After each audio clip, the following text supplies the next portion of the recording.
Well, let's talk about the most obvious thing. You're a quitter. I know. You're a quitter. Yeah. You are ending your longtime podcast, WTF. Yes, sir. Yes, sir. After 16 years. Well, that's it, right? It's enough. Yeah. You know, that's plenty. That's plenty. You know what? It's a weird thing when you are, even if whatever people think the intensity of the workload is, it's a lot. Yeah. And from doing a daily show, that's crazy. And you lose track of time. You lose, a sense of yourself. Mm-hmm. You lose a life. It's not quite like that, but we did a new show every Monday and Thursday, and we were tethered to it, and we did good work. And now, everyone is doing it. You don't want to just keep plugging along because you can. Yeah. At some point, given that we were there at the beginning of whatever this modern podcasting thing is, it was like, we did it, and we deserve to have. I'm in my, my what do you call it? My golden years, right? Right. And you're evanescing before my eyes. Right. It's high time I sit around and wonder what it meant. Yeah. What it meant. It's high time I sat back and was dissatisfied with my laurels. Exactly. Just wondering, why didn't I ever get that? Why? Yeah. I need some more time to stew. Yeah. That's what I'm looking forward to in my newly acquired free time. Just time to stew. Time to pick and battles. Figure out new ways to cook chickpeas. Did you ever consider just cutting back to once a week? Well, that's what people kind of say because I'm not very original in my thoughts. No, but I mean, no one could really understand. Like, why would you stop? Yeah, I'm like, isn't there enough talking? Yeah, haven't we? I know I do a thing that's a specific thing, and I know I do it a specific way. And the biggest, I think, burden of stopping is the weight of the people's whose lives I am part of. Yeah, in a very real way. Right. And you're their regular friend. That's right. And I kind of carry that. But the other 80% is like, man, I don't have to be like, oh fuck. How what am I going to say to that guy? Yeah. What am I going to, and it never changed for me. I never was able to. Was it always a nerve-wracking thing to talk to? It's not really nerve-wracking, but the way I do it, I don't really have a plan. I don't really have too big a list of questions. Yeah. And no, these aren't questions. This is just ideas. This is almost literally just Wikipedia. Sure. No, I get some of that. Sort of, But it was just sort of like, so everything was spontaneous. And there is an anxiety to that, and I a lot of times I didn't know what I was going to say to people, and I'm just banking on the hope that we'll connect. Yeah, and that is exhausting in its own way. But the once a week thing, it's like if you have a choice to not fade away, if the choice is like we can stop and go like, look what we did. Yeah. Or we can keep going and have people go, is he still doing that? Yeah. I'll take the other one. Yeah. And I'll pop up on IG Live occasionally. I'll try, because it really becomes about how do I let people know that I'm still doing things. Right. And I don't know. Also because of the way I do it, I might want to have a private life for a bit. Yeah. I'll try it. Talk to me a month after I'm done. Right. You're sick of sick of that guy in the mirror, dude. What am I doing? What did I do? I need to talk to somebody that I don't know. Yeah, please. Yeah. Could you just do you have bring a stranger in here? Send them over. How did WTF? What gave you the idea to do it? Because I will tell you, people told me you should do a podcast. You should do a podcast, and there were 3 reasons that I resisted, and they were you, Jimmy Pardo, and Scott Aukerman. Well, those are the only. There was only 5, 4 or 5 of us. I know.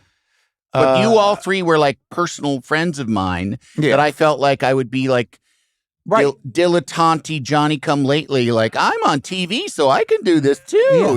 Now which kind of was what happened. Big business now. Yeah. Business. Look, I was in radio and you'd done Air America, right? But I had never done it before, and I had a knack for it. There's no telling why somebody connects through these mics. Yeah. And I realized it was something I could do.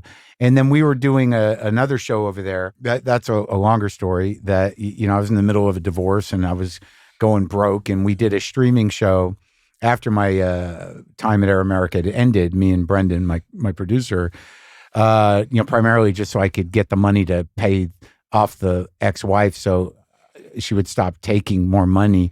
And then that ended in a year, and we were just at the studio, and we were like, look, there are these guys doing it, the guys you mentioned. It's a thing I can do.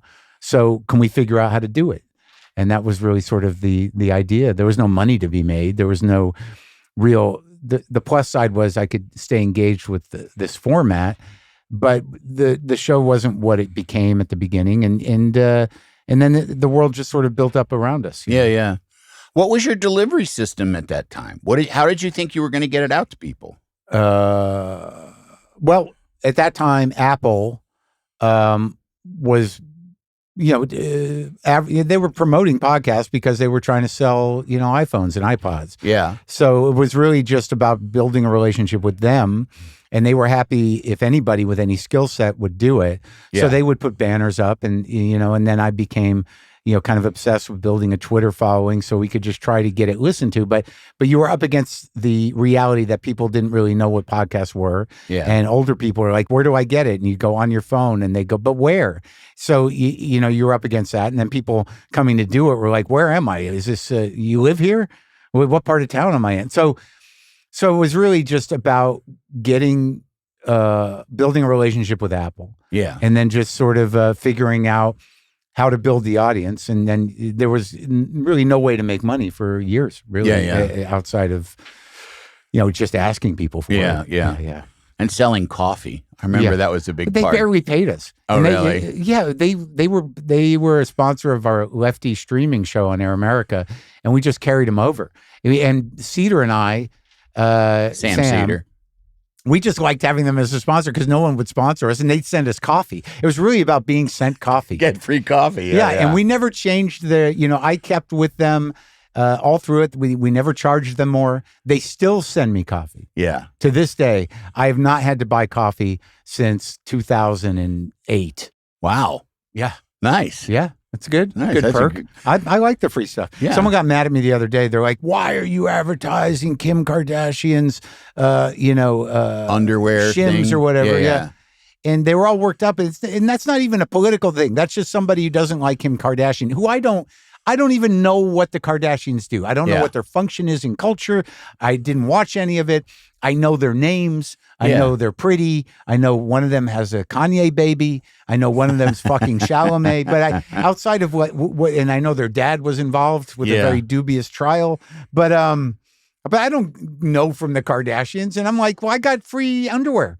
I got 2 pairs of free underwear, and they paid for the ad. What do you want from me? And if you have any woman in your life, they will tell you it's really, they love it. It's good underwear. They love it. Yeah. I don't love the men's underwear, but I can say that here. I'm not being paid. It's okay. It's a little tight. And I don't like underwear that doesn't have a pee hole, Andy. Yeah. What are we going to pee out of? Now I got to unbutton my whole fly to pee. Yeah. And you can reach in and pull up the leg and piss out the leg snug. hole. Oh, yeah. Oh, the leg hole. I always go to the top. Yeah, no. The you leg. Go out the bottom with the leg hole. Yeah. Wow. Well, maybe holy shit, you might not want to stop the podcast.